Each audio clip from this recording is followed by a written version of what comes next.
Hey guys, Nolan here. Today we're continuing our bullying deep dive with one of the worst bullies out there in my opinion, and that is the keyboard trainers. But before we do that, why not hit the subscribe button and the bell so you are notified the moment I upload new content? Okay, so keyboard trainers. First, let me tell you a quick little piece of history. Set back in the good old days when the internet was but an annoying dial tone, and social media hadn't been brought to light. These were the days before keyboard trainers. Now let me make it very clear. The mindset of a keyboard trainer has always been present in the equestrian world, but the opportunity to breed and escalate was very much in its infancy. I mean, the most that these people could do is mutter in the shadows with other like-minded people, fearing that somebody will overhear and call them out on it. That was until social media came to life and the keyboard trainers outlet was born. So I'm sure pretty much every single person has come in contact with one of these bullies once, at least once in their life. Maybe keyboard trainers haven't attacked you personally, but I'm sure somebody you know has been attacked by them. You know, probably that friend that posts everything on Instagram and hopes to get, 1,000 likes. Yeah, they're probably getting keyboard trained as we speak. Your horse needs a higher pole. Your horse needs to be more forward. Oh my gosh, you're using a bridle? Abuse! Have I mentioned I hate keyboard trainers? Okay, so let's get into this. What is the keyboard trainer? Keyboard trainers are the people on Facebook groups, in the comments section, on public forums, anywhere online practically where they can educate everybody online about proper training and horse care. But it doesn't just stop at the educational standpoint. They force their beliefs onto others in an aggressive fashion to the point where everything they believe makes it fact. So let's just say you have finally learned how to do a flying change and you got it recorded. You're really excited and you decide you're going to share it online. You get it uploaded, toss on some fancy filters, and then you post it. And then within 1 hour, you have 5 keyboard trainers in the comments section bitching about everything you're doing wrong. You need more jump in that change. You let your horse's nose go behind the vertical. And now all that excitement you had has gone down the drain because of stupid keyboard trainers' opinions. Keyboard trainers are a lot of fun at parties. So why do they become like this? Keyboard trainers usually have a self-esteem problem. From the ones I have seen in the real world, they can't do shit. They've been trying to do this horse thing for many years, possibly their whole life, and they still have got nowhere. And they know it. Actually, funny enough, you're probably gonna see a lot of similarities between the know-it-all bully type and the keyboard trainer bully type. Which, by the way, we have already discussed know-it-all bully type. It's right up there, and I'll link to it down below. Because if you haven't seen it yet, you definitely want to go and give it a look out after this video. Know-it-alls and keyboard trainers are very similar. There's only one key difference, and it's their execution. Where know-it-alls are very confident in what they think and do, and are all for confrontation, I mean, they know it all. Keyboard trainers are kind of the opposite. They shy away from going one-on-one, face-to-face. They will get right up in your face and say what's what because they're more scared of how that will affect them if somebody talks back to them or even how they're viewed by their peers. However, being behind a computer screen or a phone screen, hiding behind an alternate identity, it's like a piece of armor, and now they kind of feel they're invincible. Now they can say things, they can give their opinions, say things that are nasty or factually incorrect without worrying about consequences. They now can spew their fountain of knowledge and pretend they know what they're talking about because while there are going to be people who are going to be knowledgeable and see right through the charade, there are going to be a long list of people who are ignorant who are going to follow aimlessly. And this is how we end up with a group of keyboard trainers, would they be called a flock, who go from video to video and complain about every little thing and it becomes a power by numbers. A perfect example of this was the Facebook group I was asked to join weeks and weeks ago and do a reaction on it. When I filmed my reaction, supposedly the owner of the page was tipped off that I was coming and cleaned up the place. But since the video, things have slowly slipped off the rails. Not surprising, most bullies can't keep up a charade after long periods of time before their true colors start to show. But it wasn't so much the owner that brings this group into the discussion. There was another member who is seen as the fountain of knowledge, posting more than once every hour because this person trains multiple horses a day. Now, here's the thing. I don't train multiple horses a day, and my days are crammed together, which makes it a struggle to get these videos out once a week. So how is it, now as I say, maybe I'm not the quickest person going, that's a possibility, but how is it this person can train multiple horses a day, go online, find videos and articles, to bitch about and then post it on this Facebook group and respond to people's comments instantly. If you're spending all your time training horses and doing all this stuff that all your knowledge is about, how is it you are bam there all the time posting? How does that work? Which, by the way, if you want to see that video that I'm talking about, the bullies of the horse world at a Facebook group, link is right there and down below. I mean, maybe I'm missing something. Maybe I'm wrong. Maybe this person is amazing and I'm just too dense to see it. But there's one thing that kind of clicks in my head and it's a bit of a red flag. People who want to help other riders, people who want to educate them and teach them, aren't going out of their way to find amateurs who are just learning, finding videos of them and pictures of them, bring them onto a Facebook group to ridicule them and make fun of them and call them abusers. No, if you're trying to help people in the horse world, or any field, I should say that, you're not supposed to take people who are struggling, who are learning, and slaughter them. Which then leads me to my next point.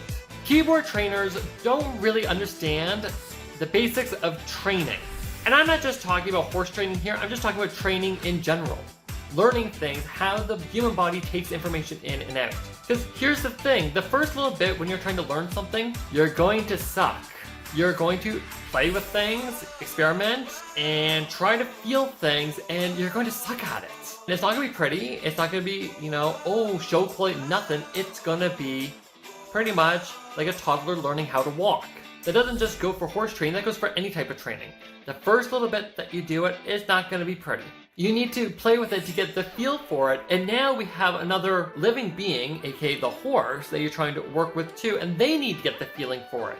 With practice comes finesse, better timing, and overall strength, which then continues to develop into a better quality. But see, keyboard trainers don't get that. They have this thing in their mind that if you press the right button, the horse will just do it. Once again, proving that the keyboard trainer don't have a clue about training. I actually dealt with a couple keyboard trainers during one of my very first videos where I did the secret of dressage. It's an early video, I mean like really early, but if you'd like to see it, it's right up there and down below. In it, I spoke about training the flying change and how all you want is for your horse to learn to do a change, and after hours of training, canter, walk, canter, cleaning up your timing, getting horsey round and jumping, and many failed attempts, finally we ask the question and get the answer, and we get a change. And honestly, it's like the clouds part and the heavens open up and finally, I got a change. We have finally made it. We can do a change. We have stepped up that level. We have made it. But now Horsey feels proud and all the ongoing rides for a bit instead of counter-cantering. Now it's much easier and more fun to just do a change. And you think to yourself, why the hell did I want to do a change? You won't stop doing them. This is pretty normal in training. And it's not just changes that happens in, it happens with travers, it happens with collection, it happens with piaffe and passage, it happens with your tempies. Horsey kind of takes over and goes, this is what you want, right? And he gets really excited because he thinks he's doing the right thing. I explained this in the video, and the comments I got in the groups where I posted this video, the keyboard trainers came out in full light, and their response was pretty hilarious. I was told that clearly I'm asking wrong because the horse should only change when I ask it. The funny part is, this is completely taken out of a book. Please note, that doesn't make it wrong. Actually, it's very true. It's the desired effect, what we are aiming and striving for. But books are usually speaking about an end result. What your end goal is. What books rarely talk about is the training journey on how to get to that end result. How you're gonna have to go through some ugly to get to that pretty. It's a journey. It's training.